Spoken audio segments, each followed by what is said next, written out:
Ndinokukwazisai zvakare hama dzangu vadiwa munotenda muna Ishe wedu Jesu Kristu, nokubatira pamurayiro waMwari Baba wedu. Ndinokukwazisai netsvorinzi tsvene tichienderera mberi pachidzidzo chedu chatakatanga pachidzidzo chapera. Tikutaura pamusoro pemurau wokuti idawo kwako sezvaunozviita iwe. Patakapedzesera ndiwo patakataura kuti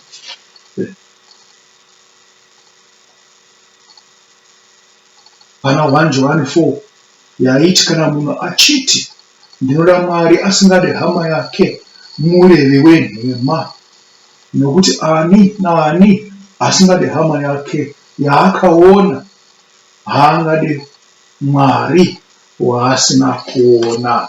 Amen. Hatichapedza nguva, tinopinda muchidzidzo chanhasi. Totangira pana Jakobho 1 verse 5. Jakobho ndiye Jemisi. Inoti kana mumwe wenyu achishayiwa uchenjeri, ngaakumbire kuna Mwari anopa zvakawanda kuna vose, asingatsvage mhosva, uye achapiwa hake. Asi paanokumbira anofanirwa kutenda asinganyunyuti, nokuti uyo anonyunyuta akaita sefungu regungwa rinosundwa uye rinomutswa-mutswa nemhepo. Munhu uyo ngaarege kufunga kuti achagamuchira chinhu chipi zvacho kubva kuna She, nokuti ane mwoyo miviri. Amen. Kunzi mwoyo miviri zvangofanana nokuti mwoyo wako wakapatsuka pakati paMwari naSatani. Unonamata vaMwari vaviri. Zvikanzi ndiMwari wedu ane godo, anoda kuti iwe umude nemwoyo wako wose, nesimba rako rose, nepfungwa dzako dzose, nemweya wako wose. Naizvozvo hapangave neroom kana nenzvimbo yekuti unamate mumwe Mwari. Kunamata vamwe vaMwari zvinobva pakutadza kwatinoita. Uyezve chinhu ichi chechitadzo zvinoita sechijairiro chekuti ndakambotadza last week, saka ndakatadza kuti zvisine basa Mwari achangondiregerera. Kujaira, kunamata vamwe vaMwari pasina nyadzi, pasina ganda kumeso. Amen. Hama dzangu, handingarambi kuti mune uchenjeri, asi huri kubva kunani kana muchivenga hama dzenyu. Ndokundinzwa uchenjeri hwamunawo iye Ishe wedu Jesu Kristu akataura kuti idawo kwako sezvaunozviita iwe. Uyezve murayiro mukuru ndiwo wandabva kutaura kuti ida Mwari wako nesimba rako rose, nemweya wako wose, nenjere dzako dzose, nezvose zvako.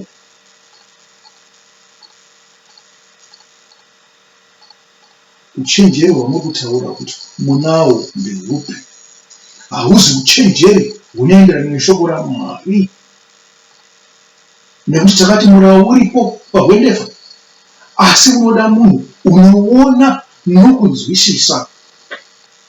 Ndosaka paya takati mirayiro yakataurwa naJesu yakanga isiri pahwendefa, saka akaitora kupi? Zvikanzi zvakabva pakuona zvakanga zvakanyorwa pahwendefa rakapuhwa Mozisi naMwari. Ndokunzwisisa zvakanga zvakanyorwa ipapo.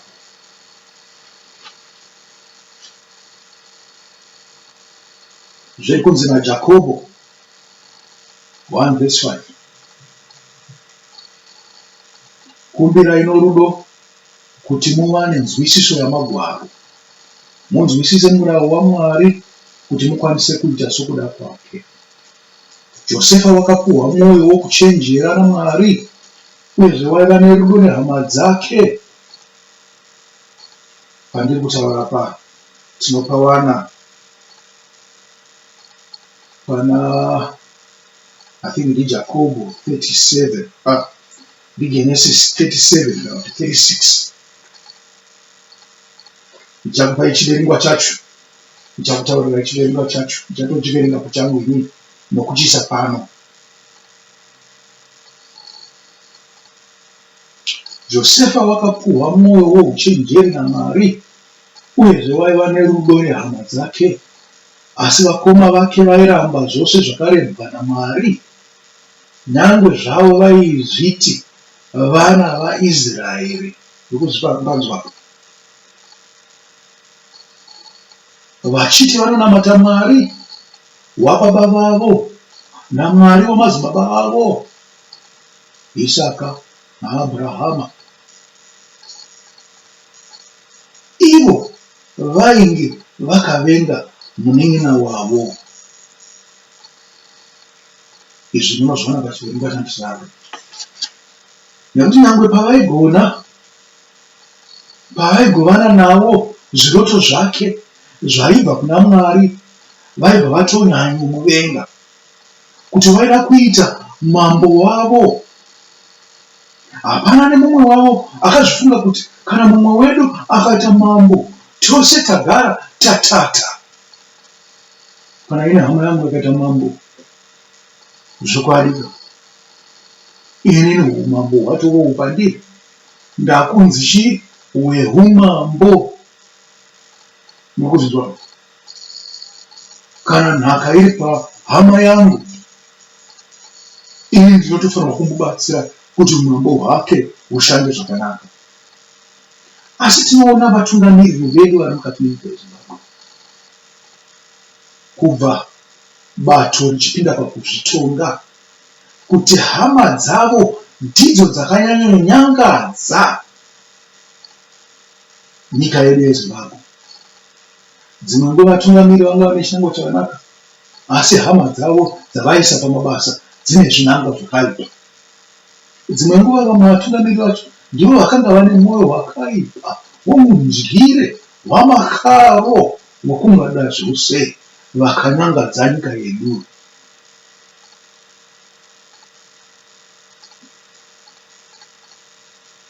Vanyangadzi voumambo hwaJosefa vakanga vari hama dzake, vana vababa vake. Josefa wakanga wakafanana nemuprofita anopuhwa zvinhu kubva kuna Mwari, nekuti zvimwe zvinhu zvacho tinopuhwa mukurota, tinotonzwa inzwi raMwari richitaura, kana kuti tinooneswa. Ndosaka muchiti kana muchiverenga Bhaibheri munonzwa pane vanhu vainzi muvoni savaniko saSamueri. Samueri wainzi muvoni, aioneswa zvinhu naMwari. Zvikanzi Jeremia pakudanwa kwake wakanzwa inzwi akarara. Kana iye Samueri paakanga oenda kunorara, kana kuti anga atorara, akanzwa achidedzwa. Kanzi akamuka akaenda akandobvunza Eri kuti munondisheredzereriko usiku hwakadai. Zvikanzi naEri, handina kukusheredza. Kusvikira Eri azomutaura kuti uri muramba uchiuya kuno, paunozonzwa inzwi iri ndichikudaidza, iti taurai, ndakateerera Mwari.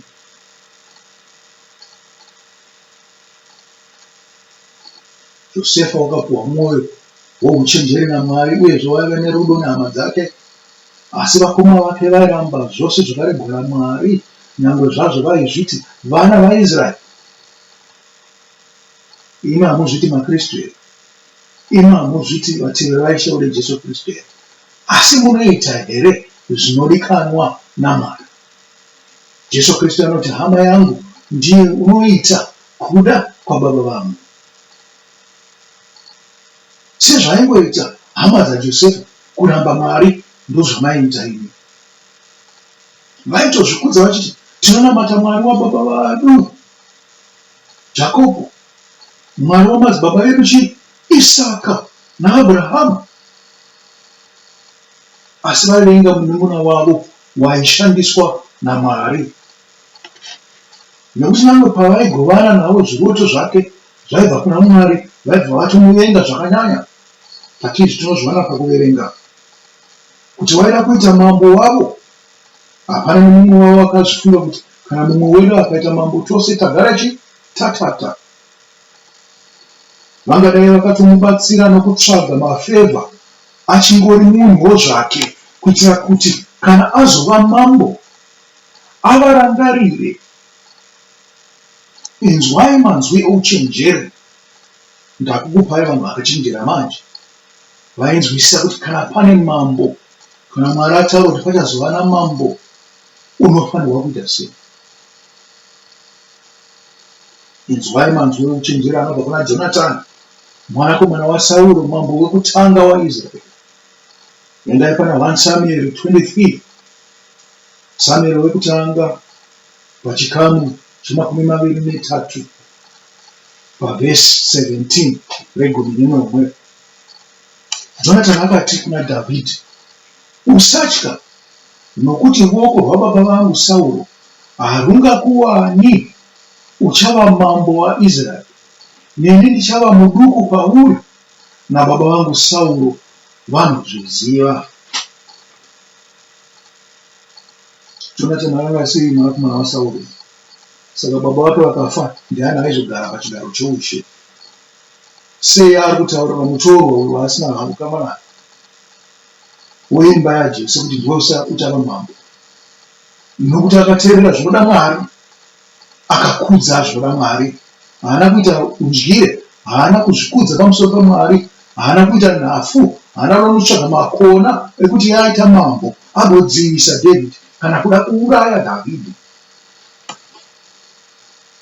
Baba vangu vanotozviziva zvinhu izvi, asi vanozviramba. 1 Samuel 20 verse 14 to 15. 20 verse 14 to 15. 1 Samuel 20 ndima ye14 kusvika ndima ye15. Newewo undiitire tsitsi dzaJehovha, Jonatani akutaura. Newewo undiitire tsitsi dzaJehovha ndichiri mupenyu, ndirege kufa, uye usabvisa tsitsi dzako kuna veimba yangu nokusingaperi. Kunyange kuna Jehovha, kunyange kana Jehovha abvisa vavengi vaDhavhidhi panyika yose. Amen. Murunzo zvinotaurwa. Zvikazi Jonatani wairani Dhavhidhi nemwoyo wake wose, nyange aive iye mwana wamambo ane mukana wokugara pachigaro chababa vake Sauro.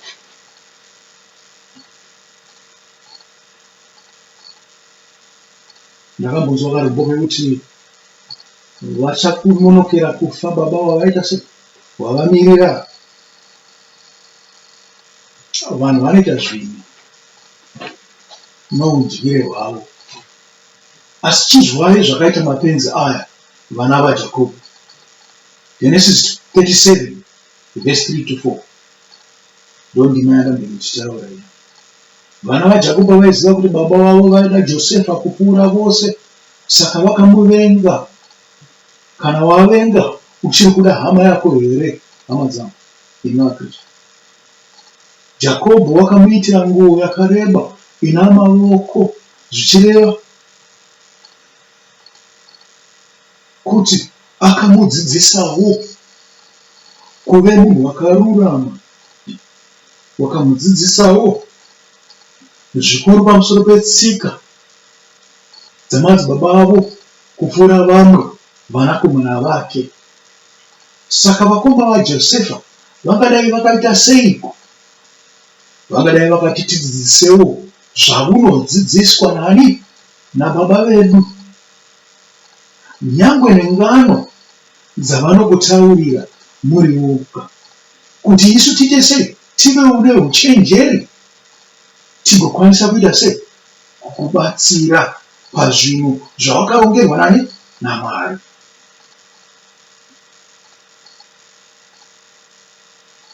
Asi zvinonzi vakoma vaitadza kutaura naye nomufaro.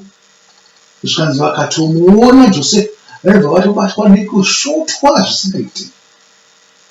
vaibva vaona ropa mumaziso mavo vachiti uyu ndichadembura chete one day. Anozvikudza, anofunga kuti angaite mambo pamusoro pedu izvi. Vaifunga kumuuraya, vaifunga kumuitira zvakaipa. Vakanga vane godo noruchiva. Vakataura nezvekuti vakaita shanje, vakati pana Genesis 37:8, kuiwe uchava nesimba pamusoro pedu kanhi, uchabata ushe pamusoro pedu kanhi, asi vaiva nehanya navo uyezve vaida baba vake, nekuti chinhu cheushe hachingotaurwa. Mwoyo yavanhu yakaipa, panodeuka ropa. Asi kana matomva mumwe atomugovera, nekuti ndiye asarudzwa naMwari, zvino makaputsa iye asaudzwa naMwari, makauraya, zvinhu zvenyu zvichagozofamba seiko pamberi?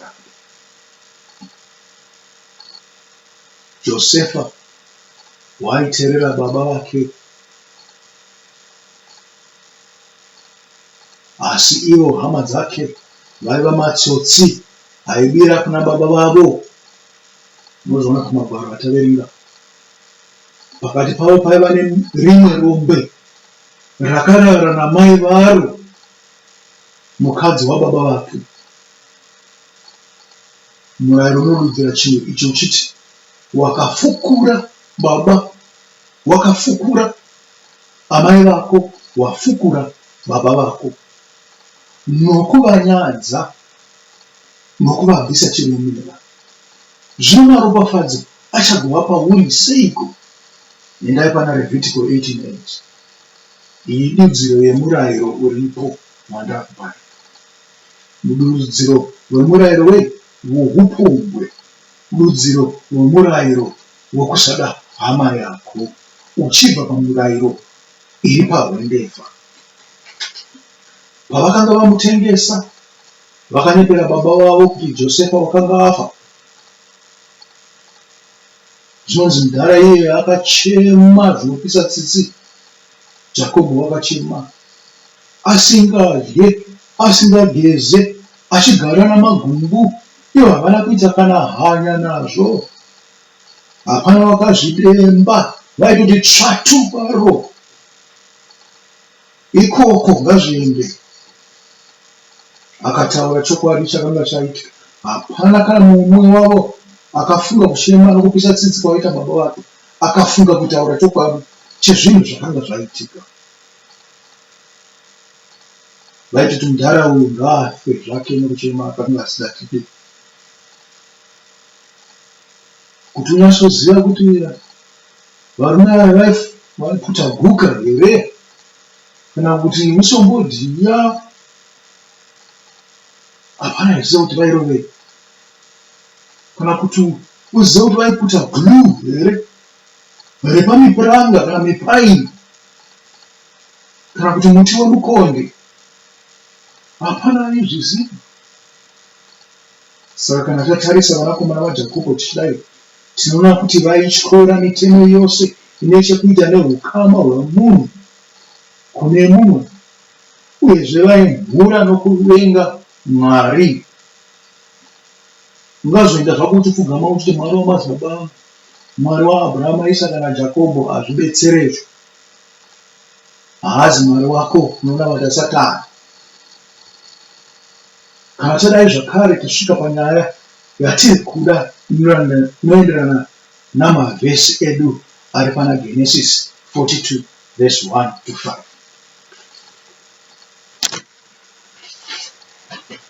Asi ndipo kurangaridzai zvishomana.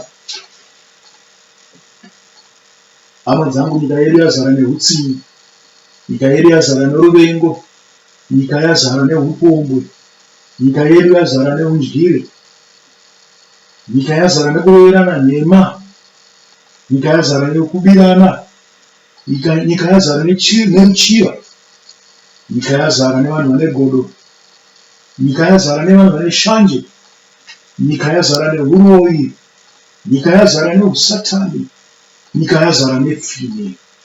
mondi dzawanda, ngochani dzawanda, pfambi dzawanda, naizvozvo upenzi hwawanda, kushava njere kwatekeshera. Togumira pano, tichatanga namanzwi iwawo zvakare pachidzidzo chinotevera, asi tinenge takabata sisati vaRoma 1:18. Hama dzangu, ndinokusiyai nomufaro, ndichiti rufaro rwechokwadi ndokuda hama dzako sezvaunozviita iwe. Kana wadaro, uchakwanisa kuda Mwari wako akakusika. Amen. Amen. Chisara hayi.